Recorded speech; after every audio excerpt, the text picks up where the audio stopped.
Good morning. Welcome to Focus. I'm Anna Marie de la Vega.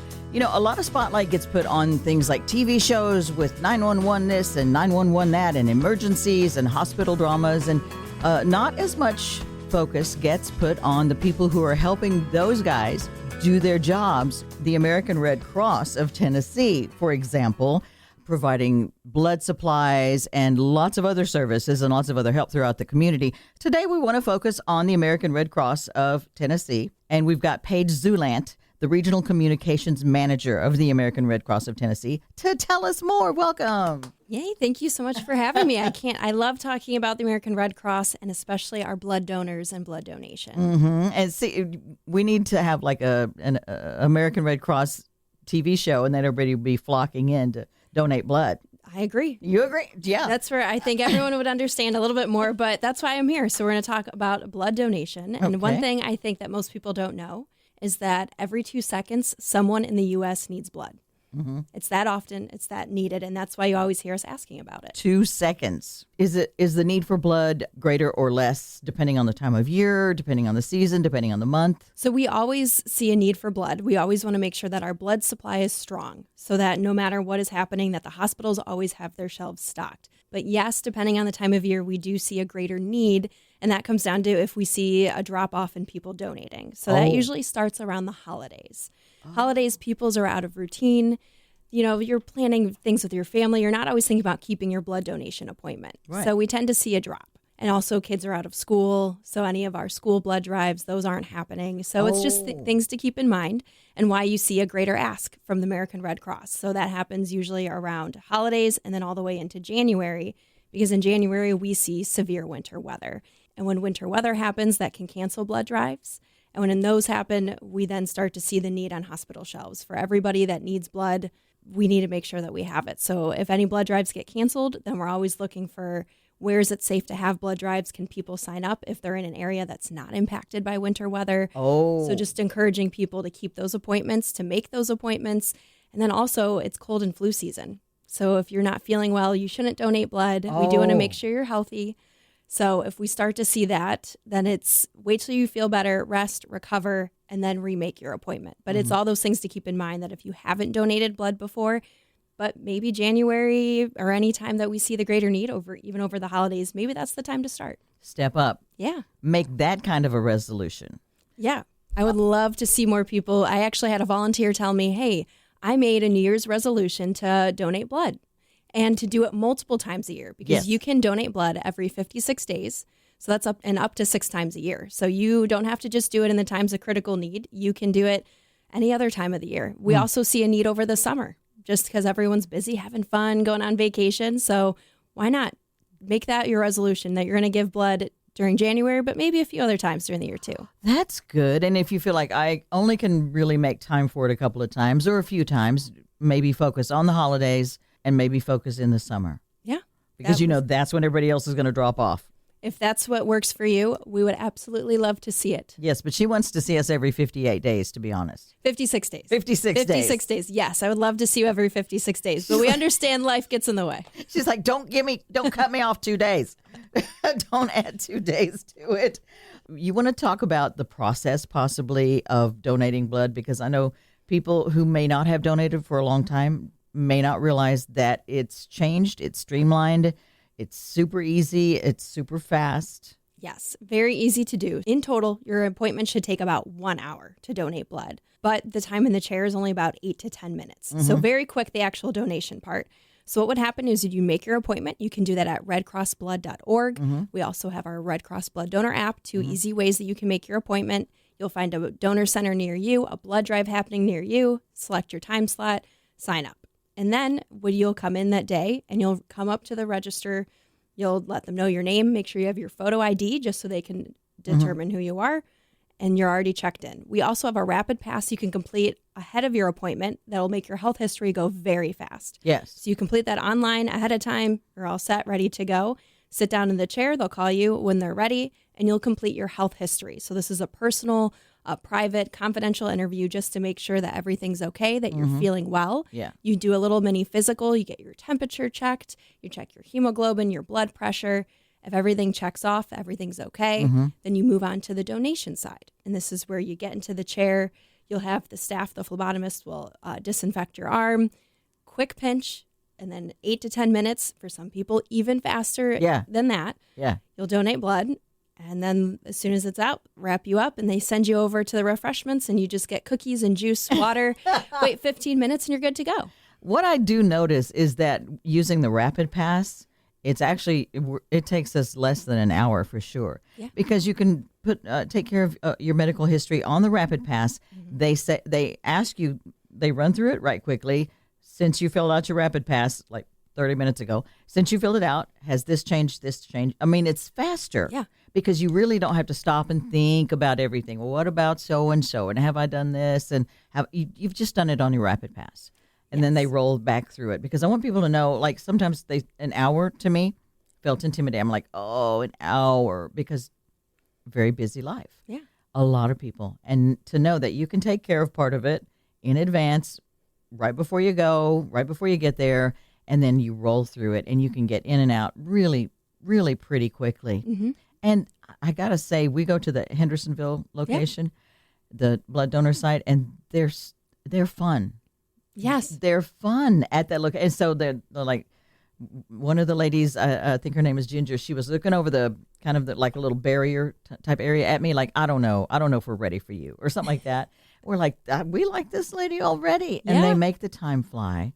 And it's not an unpleasant, weird experience. If you've never given blood, you need to know that this can be kind of one of the highlights of your day.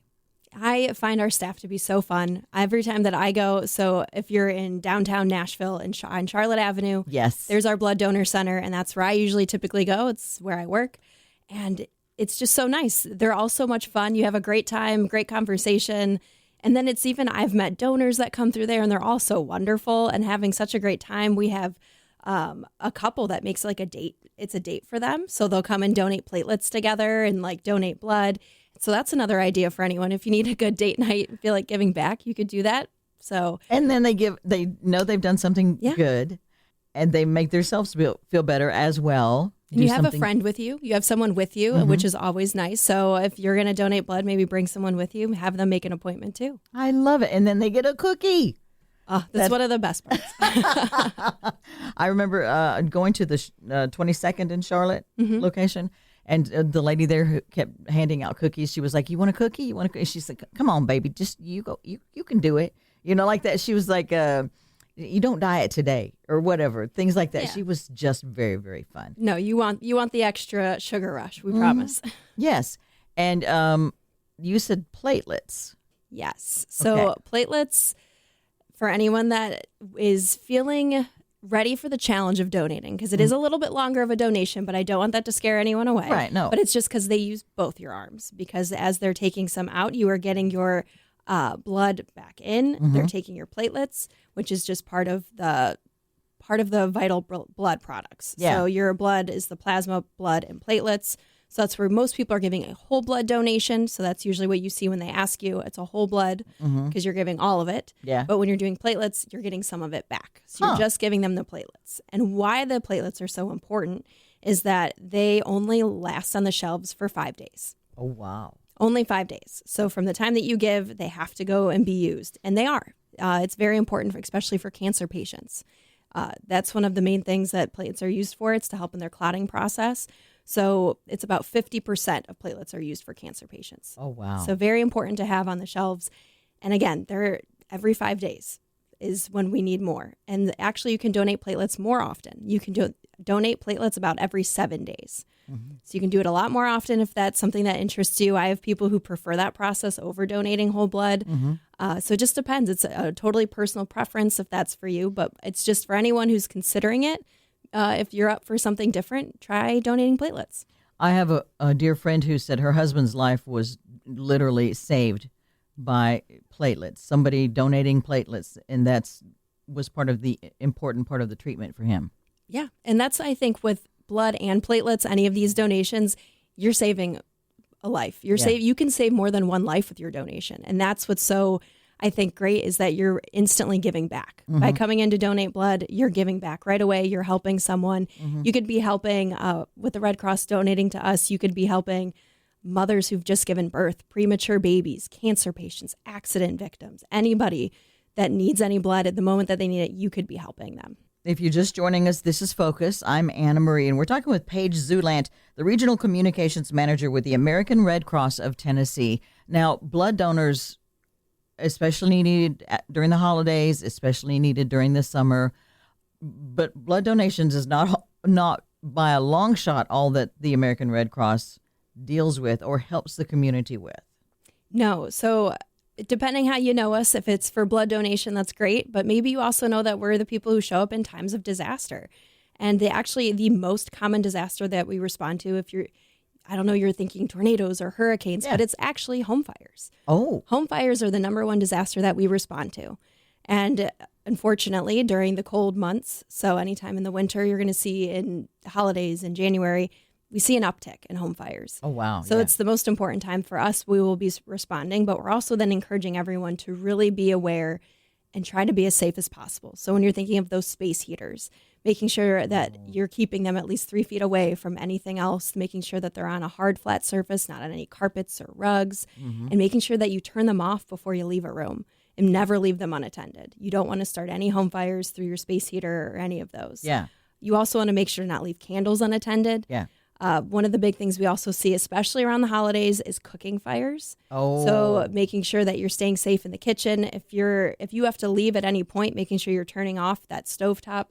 You just don't want to have anything near it that could catch fire. So things I think we all can take for granted as we're moving about our time in the kitchen, if you're thinking of other things, but trying to be present, trying to make sure that you're staying as safe as possible, not keeping any of your dishcloths or any rags near the stovetop, anything that could catch fire. So we have a lot of tips up on our website, redcross.org, just to make sure that everyone can make sure that they're checking the boxes, staying safe, especially if you are worried about any of your decorations for the holidays. But we definitely see a lot of issues with cooking fires, candles being left burning when you're not in a room or you fall asleep. So always just being cognizant of kind of what's happening. Yeah.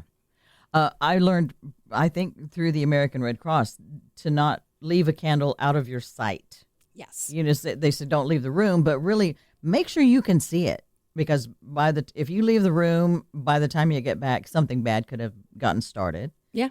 And then another thing that I learned from the American Red Cross was the tips that you say are on redcross.org, or like not to put this on a fire, not to put that on a fire. Like you don't put water on a grease fire. You're going to make it explode. Yeah. But I was baking a pie crust, and part of it fell off. Oh, yeah. And it fell into the little vent. It's in my gas oven. And it caught on fire. And I knew to put some flour in there. Flour or salt, I think, was maybe the other possible recommendation, because I didn't have a fire extinguisher. I know better. But I didn't have it. But I knew not to let's just pour this on it or that on it. I knew how to take care of it. Yeah. And thanks to the American Red Cross.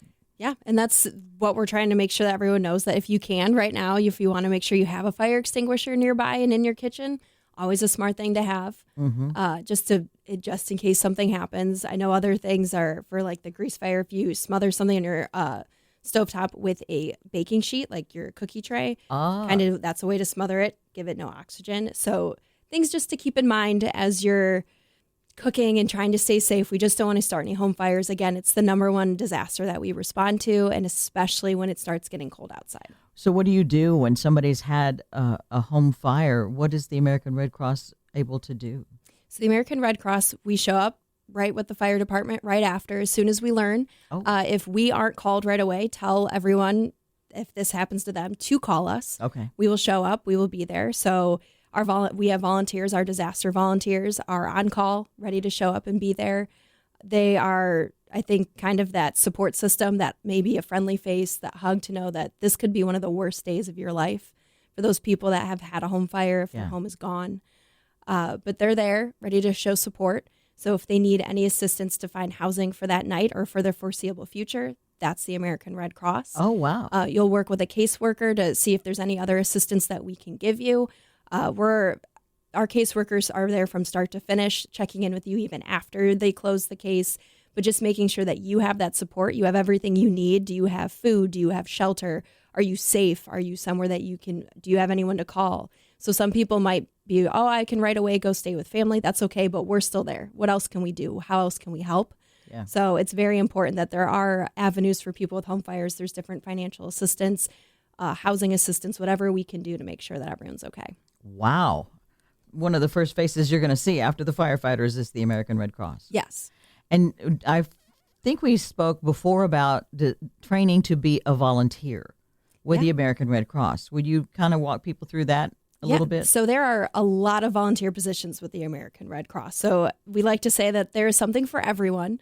So as we had talked about blood earlier, and there are actually, we call them blood donor ambassadors. So you're the friendly face who's checking in the donors that come to the center. That's a volunteer. And making them eat cookies. Yes. Okay. It's all a volunteer. So that's a wonderful position for someone who's interested in that. We also have blood transport drivers. So they're the ones who are taking the blood and driving it to hospitals. Okay. And a lot of it can be local right here in Tennessee, but sometimes we go further. So we have people part of their routes going up to Kentucky and coming back. Yeah. So again, that's another great for people who love to drive and just they like to put on their podcasts and go about their day, listen to the radio. Yeah. We have a job for you. And do something good. Yes. And then for disaster volunteers, there's also multiple positions within that. So we do have our DAT, Disaster Action Team. So they're the ones who are responding to those home fires.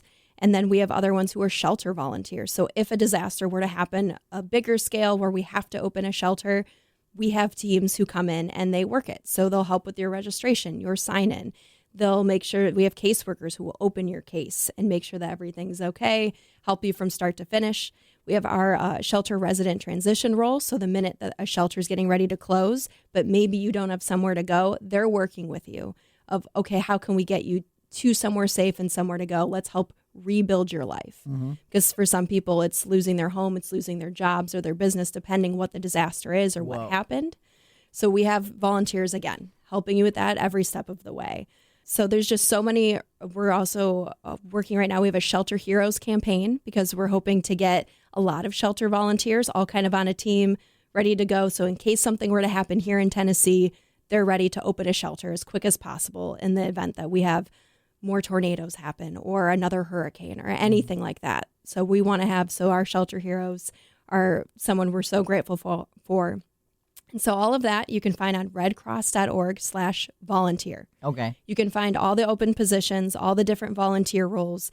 And of course, you can email givetime@redcross.org and you can ask them, hey, here's the things that I'm interested in. What's the best fit for me? Oh, I see. And this is all across Tennessee. So we have our Nashville area chapter here, but if you're in another area, we have so many chapters. We have 8 chapters across the state. So we'll find somewhere that's closer to you and you can volunteer. There's remote positions. There's not just always in person. So if you're someone who prefers to be remote, there are remote positions that you can help with. What would that be? So a lot of the casework sometimes. So calling in after a home fire or anything, you can do that all remote. So we have people who love the meeting people and the being in person, and there's so many positions for that. But we do like to always let people know that we'll find something for you. So there is remote work to be done too, because 90% of our workforce are volunteers. That lets you serve more people, though.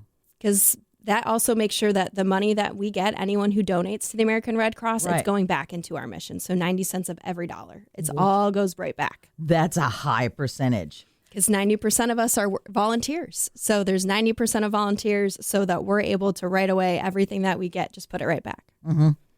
You're not a volunteer, are you? I am not. I'm one of the few who is not a volunteer. Okay. And so I do remember that we had a big shelter situation. Maybe it was a hurricane. People were coming in from other states. Mm-hmm. And do you remember what that was? So depending what it was. So we had Hurricane Helene that happened in northeast and east Tennessee. But the more recent for us in April, we had tornadoes. That was in West Tennessee, and also some flooding that happened up in the Clarksville area. Right. So all of that. So there were different shelters that opened for that. And so different needs for different areas, or different needs depending on what the disaster was? All of it. So depending on the area and the people, depending on where, depending on the disaster, it's all different. No disaster looks the same. Oh, wow. So the needs are always changing. We have to figure out how to meet people where they are. So I know when the Hurricane Helene hit, we had different needs out in Northeast Tennessee of realizing, well, certain people live out in the mountains. They don't want to leave their land. How can we help them? Is that bringing in a different type of tent or shelter and bringing the shelter to them versus making them come to us? So it was a lot of learning. And I think that's why we tell everyone no disaster is the same. So one tornado is going to look different from another one. And every response is going to look different depending on there's so many factors, but it's always where, when, and who it happens to, and just the type of disaster. It's never going to look the same. Wow, because flooding would require a whole different and cleanup crews. And so are those people volunteers, people who go help clean out houses that have been burned or flooded or damaged in a tornado or something? So we're 90% volunteers. So anyone who's going to help, usually for us, it's setting up shelter or handing out supplies. We do a lot of handing out supplies as much as we can during disaster to make sure people have what they need. If their homes are still standing, if they're staying in the area, if things are safe, we like to give supplies. Oh, gotcha. So again, all volunteer. There are obviously a few staff thrown in the mix. There's very few of us, but the ones who are, again, on the ground with volunteers. And volunteers sometimes get to lead those missions and they get to lead our responses. It's not always just, oh, you're an employee, so you're in charge. No, volunteers are in charge. You can work your way up to be the shelter supervisor and you're in charge of everyone there, even if a staff member's there. Yeah. It's all about the disaster response. You'll be the person in charge. That has to be an amazing feeling to know that I can help so many people because I'm using my time, my expertise, the things I've learned through volunteering through different disasters to make this one less difficult for all of these people in this shelter and all of these volunteers who are trying to help them. Yeah, and it's amazing. We have volunteers that they've traveled, they like it. So it's not just responding in Tennessee. Some people, you could set that for yourself and say, I want to stay local. I only want to respond to local disasters. But if not, you could end up going nationwide. We actually just had a volunteer. She's in our Heart of Tennessee chapter. She just came back from Alaska when she was responding to after the typhoon hit and we were up there. She was our one volunteer who made her way for 3 weeks and was volunteering as a shelter supervisor.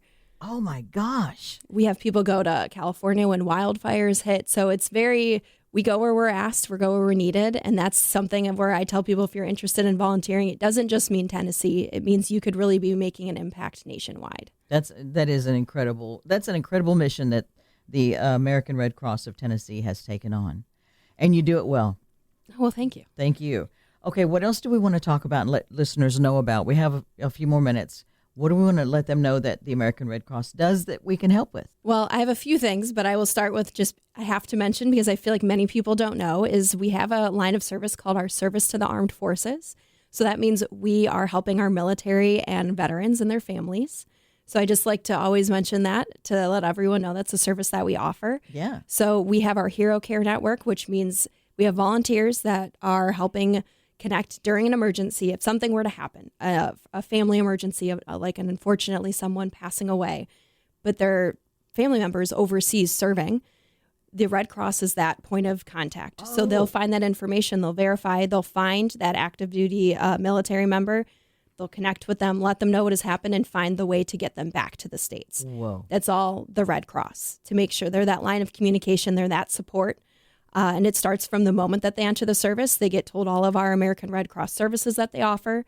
Then it's supporting them all the way through their service as their veterans. So it's every step of the way through military life, the Red Cross is there. I mean, the Red Cross was born on the battlefield with Clara Barton, and we're still there. We're still helping. So I like to always make sure people know that if you're interested in that, we do have volunteers that help with service to the armed forces.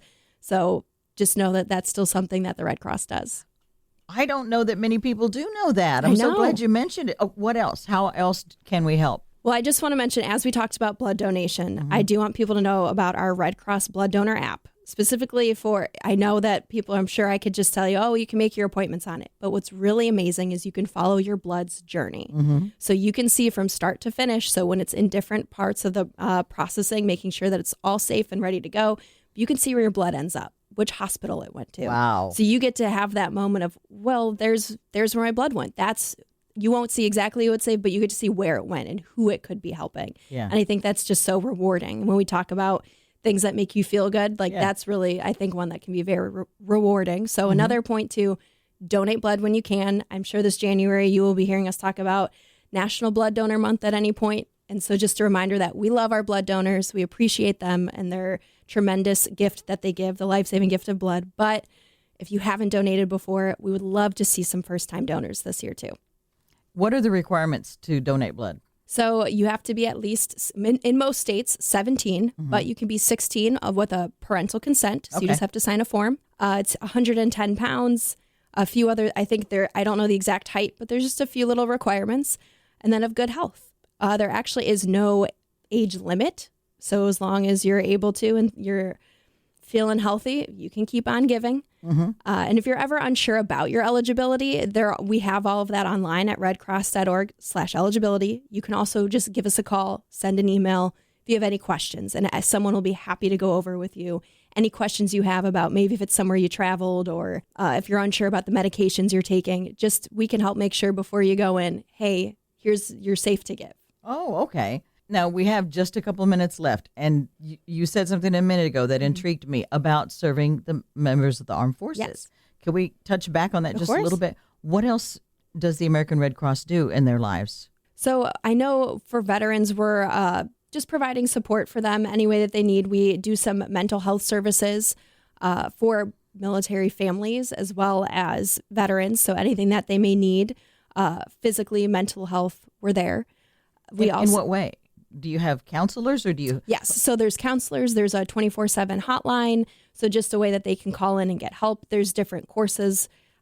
Those ones I can't speak on specifically, but there are different courses that are offered depending where they are, if they need help. And we're, I know for us personally here, we're at Fort Campbell. So you'll see the Red Cross at Fort Campbell up on the border of Kentucky and Tennessee, offering support for anyone. If they come in needing anything, we're right on base, ready to support them in any way. So sometimes it's figuring out if families are in need of different donations or collections. We have volunteers who help make blankets that we then give to the hospital. So for any military members, if they're having babies, so we like to give that new kits for new moms as well as blankets for babies. Wow. And we also have other ones who do veteran snack packs. So they put together little meal snack packs that we deliver to veterans. So I would say it's a layer upon layers of some of our volunteers maybe in other lines of service than helping out to our service to the armed forces. I think that's important to mention, the fact that the Red Cross does so many different things. When you said, I feel like if you want to volunteer, there's something for everybody. But this is good that you're mentioning some of the specifics, because some people may say, well, my dad was in the military, my dad was in the armed forces, my sons are, I want to do something in that area. So they know that's available. Yes. If that's where their heart lies, they can do that specifically. Yeah. Anything else? Any other groups? Because I know there are probably that the American Red Cross is there to help that we might be interested in supporting. Well, I will also, in case you don't know, but we also are your CPR trainers and so many else of your health and safety is the American Red Cross. So I will just always say, if you're not CPR trained, you should be. It's always important. It can help save a life. So we offer CPR and first aid classes. So go ahead and sign up for those, as well as swimming classes. If you need anything that can help you stay safe, we offer those courses. So sign up. Really? Yes. Swimming classes? Yes, depending where you are. I can't promise that they're absolutely everywhere, but you can find them at redcross.org. Yeah. You can search your location and find the one nearest to you. That's amazing. Anything that you would like to add that I've neglected to ask? I would say just if you haven't donated blood before, we would absolutely love to see you and have you join our blood donation community. It's so important to all of us. Every 2 seconds, someone in the U.S. needs blood. So just know that it's a life-saving gift, and it's so important. And I know I've talked to the blood recipients, some people who are getting it that are, whether they're cancer patients or they're dealing with sickle cell disease, they're so grateful for that gift. And all it takes is maybe an hour of your time. Yeah. So I just think it's such an important thing to do, and that you can find all of our services. If you're curious about even more that we offer, it's all at redcross.org. All right, thank you. We'll put some links on our Focus Facebook page as well. That's Paige Zulandt, the Regional Communications Manager with the American Red Cross of Tennessee. Thank you. That's it for Focus today. Please join us again next week. I'm Anna Marie.